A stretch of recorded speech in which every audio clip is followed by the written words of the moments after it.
Is Germany is the right place for you? Hello, my name is Raj. I am a creator of multiculturalism. My goal behind multiculturalism is nothing more than that everyone has a right to get knowledge. So let's talk about today topic. Is Germany is the right place for you? Why do you think Germany is the right place for you? Before I explain everything, you need to ask yourself. First, if you are not getting a clear image, just follow some simple steps. It will help you to get a clear image. Step 1, you have to take a paper and a pen. Write it down what's ever come in your brain. Ask yourself why Germany is a better place for me. If you will not get your answer at first time, try 10, 20, 50, 100. Doesn't matter how many times. The important is you need to get your answer. And it doesn't matter only you are coming to Germany. Any country, if you are visiting abroad or you are going for your further study to a different country, you need to ask yourself why that country is better for me. Unless and until you will not have an answer, somehow you will stick between the doubt and the clarity, and there will be a trouble, or maybe you are not confirm about it. So better have an idea before you are traveling to a country. So I am making a complete course that will help you in your journey to Germany. So please write it down, okay? And in meantime, I will introduce myself to you all. We have to stick through the complete course, so it will be easy for you all if you will know about me. My name is Raj. I am from India but living in Germany since 2019. I born on the 17th May 2000. Patna is the capital city of Bihar. When I was 3 years old, my family moved to Kodambri. It's a small village in Jharkhand, somewhere here, because my father faces some business issues. That why we had to leave the Bihar. And it was, I have to say, it was very small village at that time. I tried to find even on Google. Still, there was just a FB page with the 50 people. It's funny, huh? So most of my childhood I spent there. As a consequence, again we moved to Patna in 2007, and I studied till 6th class in Patna. Then I decided to move from Patna. I just wanted to go somewhere else, away from my parents, the teenage and naughtiness. So I moved in 2011 to Hyderabad in Fiji World School for my further studies. I started studying there. I have to say, such a mess of my childhood. I will never forget that. That is not a school. Moreover, I will say it's a kind of central jail. Somehow I completed my secondary education from there. Then I decided to have some fun in my life. All through I had no idea that fun had no meaning in life. In 2015 I traveled to Chandigarh for my senior secondary education. It's on the between the Punjab and Haryana. My senior secondary education there in 2018, and wanted to leave the country and start a new life. I wanted to learn a new thing, as well as I have to say that I'm agree toward a new experience. Yeah, I did. So on the 1st Jan 2019, I came to NRW in the Düsseldorf. I landed over there and I started my language school in Dortmund on the 7th of Jan. I completed my German language till B2 level, and from Perfect Deutsch, that Perfect Deutsch is a school name. It's in the Dortmund. September 2019, I started with the STK, and now I'm soon going to start my bachelor. So, did you write them down? Why Germany is better place for you? Drop to in the comment box or to my mail. I will love to see all your answer. So there is always a good reason to go abroad and bad reason to go. So in my opinion, I think the next 6 points are not very good reason to go abroad. For example, if you want to earn money, like if you expect you will come here and become in the short period rich, oh man, forget about it. Real success doesn't come overnight. Furthermore, if your goal is earning money, you can make money all around the world. There is no compulsory that you need to fly abroad to earn money, or not in the single book written that you can make money in a foreign country. The second reason, I think, finding girlfriend or boyfriend. If you are a daydreamer, you will visit a foreign country and you will have girls around you. No. You are going in the wrong direction. Cultural difference play a big role, but I am not also saying that it's impossible. Of course, you can find your love, your partner, or better half around everywhere in the world. I wanted to say, in this case, concentration is only having a girl, it will cost you a lots of time. Considering a new relationship is like a newborn baby.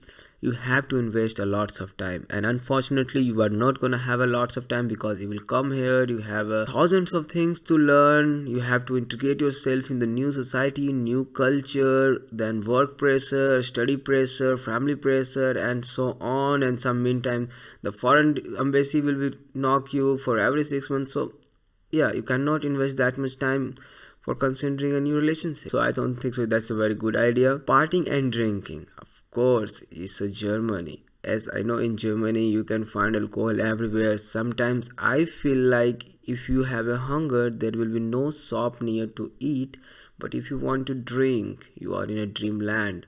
But it doesn't mean that if it is too affordable or accessible, you have to drink. I learned one thing in my life: anything you will consume more than your body required will harm you.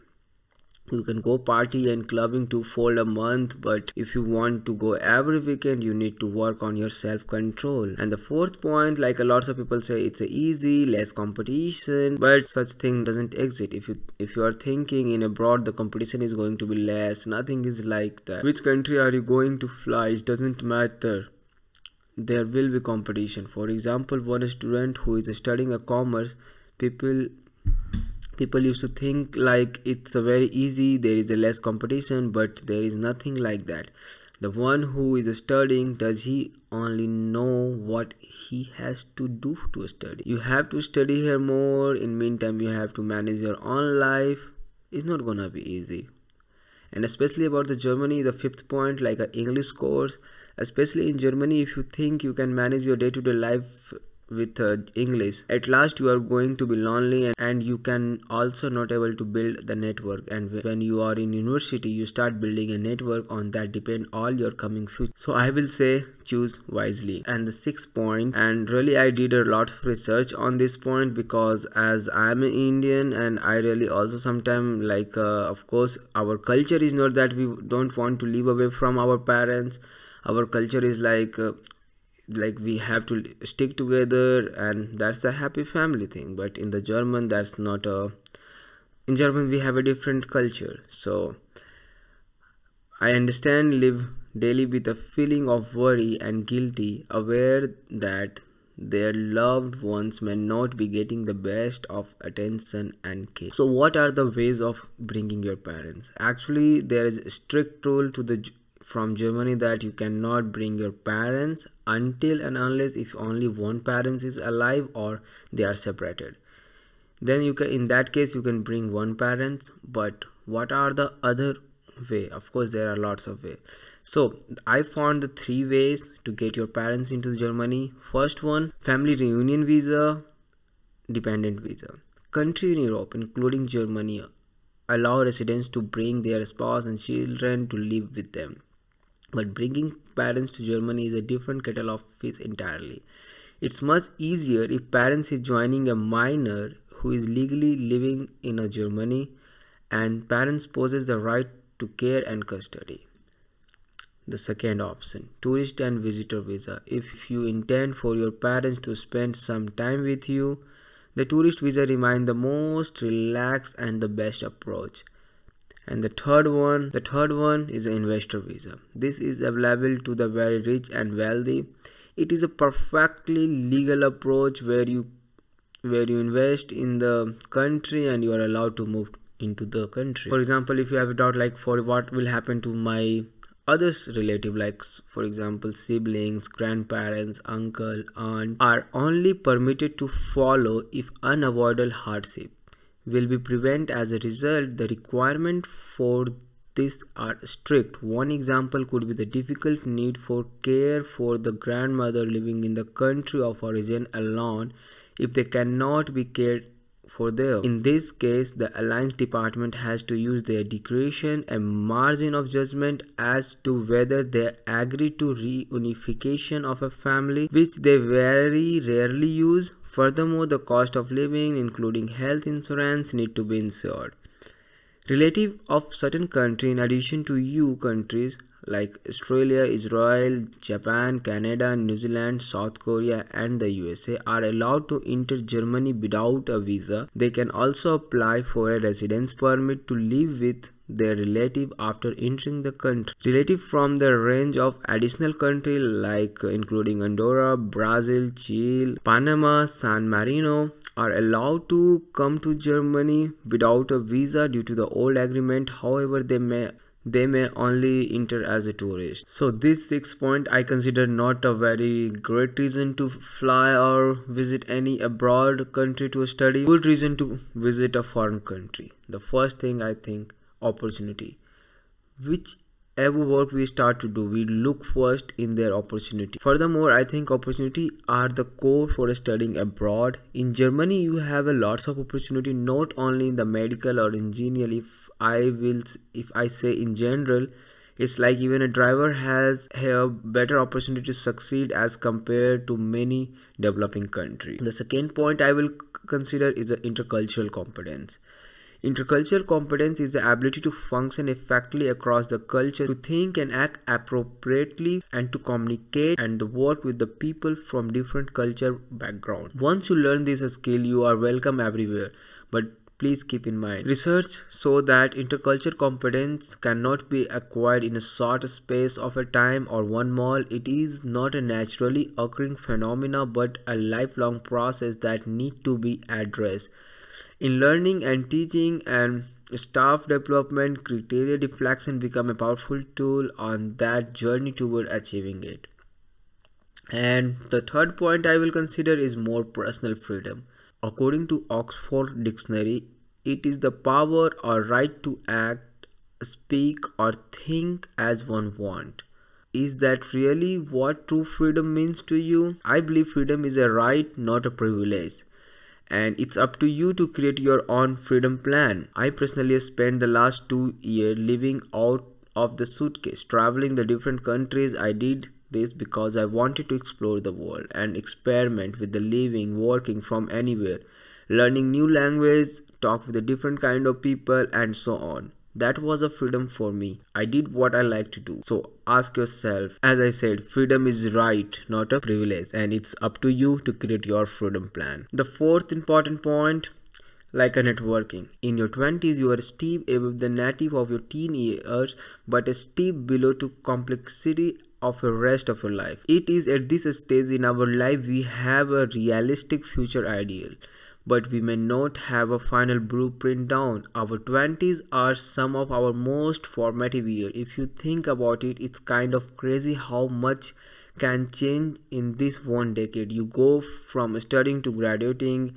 entering to working, renting or buying, dating to marriage, and maybe even starting your own family. It is a steep life learning curve. So how do we manage this change? We leverage our past, apply what we have learned to our present and future, and just like that, you continuously build onto your foundation block by block. Networking work the same way. 4 ways to build your network. Plan to the network before an event. Approach people. Don't just collect the contact, give out your as well as, and keep following up. That are the key fundamental of the making a network. The last point about Germany, no tuition fee. Is it too good to be true? Some say nothing in life comes free. As with any international travel, there will be cost you will incur while studying abroad, including flight, visa, accommodation. Even if you save on tuition, and education abroad still means forking out some hard-earned money. But countries with no tuition fee for the international student are out there waiting for you. You will find European countries with the free university tuition, especially in the Nordic region. By choosing to study in country with free university tuition, you will still come out with the less debt, and you will have a grand adventure while you are at it. And of course, I will say Germany, the land of Hefeweizen, Bratwurst, and free tuition. Germany is one of the most popular country for the international student for good reason. It is one of a few country with no tuition fee for international student, whether are you from EU or beyond.